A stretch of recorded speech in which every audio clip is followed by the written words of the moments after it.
Let me begin by saying this clearly. I didn't betray him. I didn't lie. I didn't yell, break things, or sneak around. All I said was, I need a little time to reconnect with myself. That one sentence was enough for me to return and find the locks changed, and my suitcase left outside like I was a stranger. But it hadn't always been this way. Once upon a time, we were good. At least, I believed we were.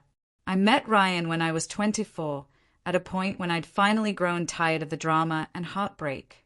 He was steady, the kind of man who replied to texts, showed up when he said he would, and always remembered my coffee order without asking.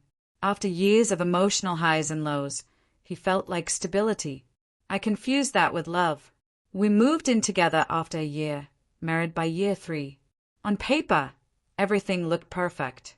We had a nice apartment, reliable jobs, Sunday grocery runs, and shared playlists. We were ticking all the right boxes, but underneath that well-organized life, something was quietly unraveling. I wasn't drowning because of him. I was lost in a life I never paused to question. I hadn't figured out who I really was before becoming someone's wife. I blended into the life we built and labeled it ours. It worked until it stopped working. The change didn't happen overnight. It crept in slowly. I found myself annoyed over little things. His quietness during movers, the way he left his shoes by the door, how each evening felt like pressing repeat on the same day. It wasn't about him. Not truly. I was frustrated with who I had become in the process. So I started reclaiming pieces of myself. I picked up journaling again. I took solitary walks without explaining where I was headed. I'd sit in coffee shops pretending I was just another face in the crowd, trying to remember who I was before all this. Then one day, I finally said it aloud. Ryan, I think I need some time. He glanced up from his laptop, confused. Time? Like a break? No, I said quickly. Not a break. Just a little room to breathe, to think. Maybe I could stay at Marissa's for a week or 2. I just need to clear my head. I genuinely thought he'd get it. He always admired how reflective I was. But instead, he looked at me like I'd confessed something unforgivable. So, you're leaving? He asked. Just like that. I'm not leaving you, I said softly. I'm trying to find me. There's a difference. He didn't respond, just nodded slowly and returned to typing, like the conversation hadn't happened. My stomach turned, but I told myself it was guilt, not second thoughts. The next morning, I packed a small bag. I told him I'd message when I reached Marissa's, but I never got there. I stopped at a bookstore along the way, picked up a new journal, a couple of poetry collections, and sat in my car in the parking lot for almost an hour. I felt uncertain, suspended between who I was and who I wanted to be. This wasn't about escaping Ryan. It was about learning how not to vanish within someone else's life. Eventually, after wandering and taking a few wrong exits, I found myself back at the front door of our home. I had every intention of speaking to him, of explaining myself better, calming his fears, helping him see I wasn't walking away. But when I pulled into the driveway, something felt off. My key didn't turn. I tried again, jiggling the knob like maybe it just needed a nudge. Nothing. I knocked. Waited. Silence. Then my phone buzzed. A single message from Ryan lit up the screen. You wanted space. You got it. Your stuff's on the porch. I read it twice. Maybe 3 times. There it was. My suitcase, sitting neatly beside a folded throw blanket and the mug I always used for tea.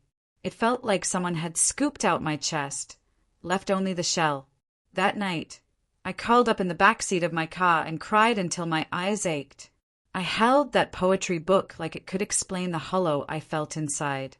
Marissa let me stay with her, but even she didn't have the words. Maybe he's just hurting, she offered gently. But deep down, I knew the truth. This wasn't just about needing time apart.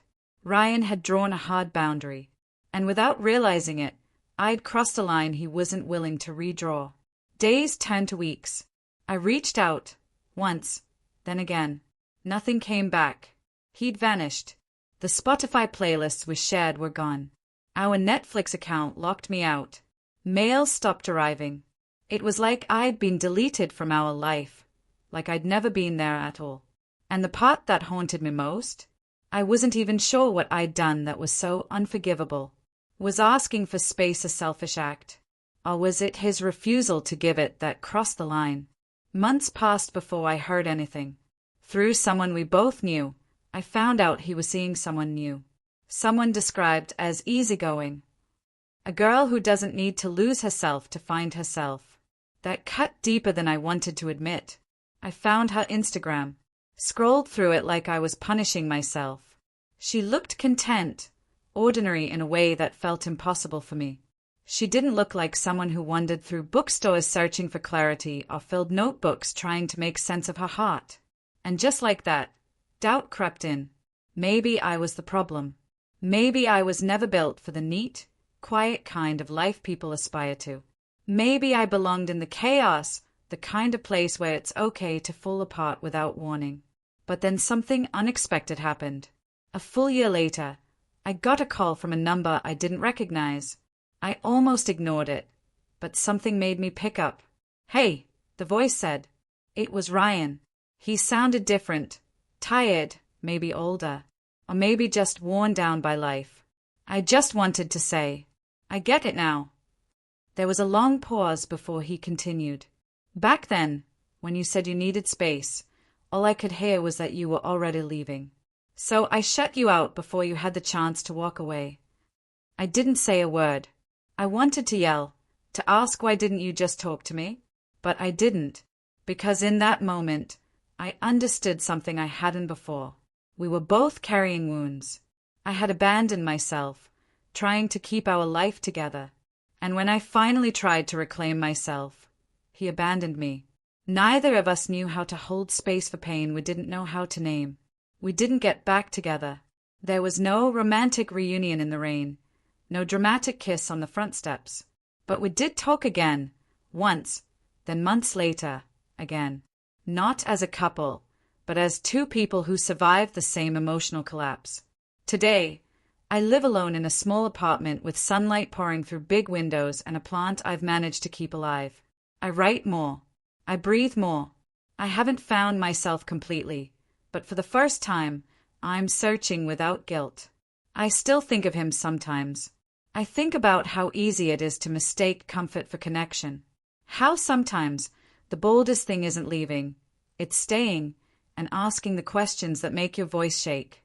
But back then, I didn't know how to stay and be honest. And he didn't know how to wait for me to try. So here we are. He's moved on.